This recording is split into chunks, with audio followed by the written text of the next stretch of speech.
10 δημοφιλή πρόσωπα, γνωστοί αθλητές και ηθοποιοί, είναι οι εθελοντές πρεσβευτές στην εκστρατεία που κάνει το Υπουργείο Υγείας και Κοινωνικής Αλληλεγγύης με τίτλο «Η ζωή έχει χρώμα». Για να συντηρηθείς, πρέπει να τραφείς σωστά. Είσαι ό,τι τρως.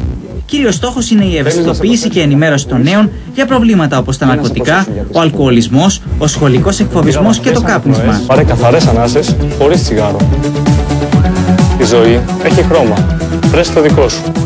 Στην εκστρατεία που θα ξεκινήσει τις επόμενες ημέρες συμμετέχουν ο Ολυμπιονίκης Νίκος Κακλαμανάκης, ο καλαθοσφαιριστής του Παναθηναϊκού Δημήτρης Διαμαντίδης, οι πολίστες Γιώργος Χρήστος και Ζάχος Αφρουδάκης και οι ηθοποιοί Λίνα Σακά, Χρήστος Λούλης, Μάριος Αθανασίου, Ζέτα Μακρυπούλια και Γιάννης Τσιμιτσέλης. Είναι απλό.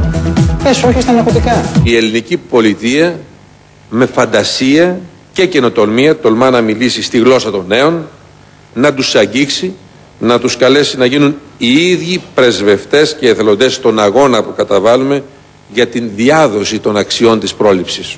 Οι δημοφιλείς αθλητές και καλλιτέχνες θα προβάλλουν ακόμη κοινωνικά μηνύματα για τη σημασία της υγιεινής διατροφής, της άσκησης, της σεξουαλικής αγωγής και κατά της υπερβολικής χρήσης ηλεκτρονικών παιχνιδιών. Χορηγός επικοινωνίας είναι το Μέγκα. Μια καμπάνια που μιλάει στη γλώσσα των νέων και έχει πρεσβευτές ανθρώπους που η νέα γενιά αγαπάει. Στην εκδήλωση που πραγματοποιήθηκε στο Αμφιθέατρο του Υπουργείου Υγείας και Κοινωνικής Αλληλεγγύης παρουσιάστηκε το τραγούδι «Η ζωή έχει χρώμα» που συνέθεσε ο Δημήτρης Κοριαλάς και ερμηνεύει η Ευρυδίκη.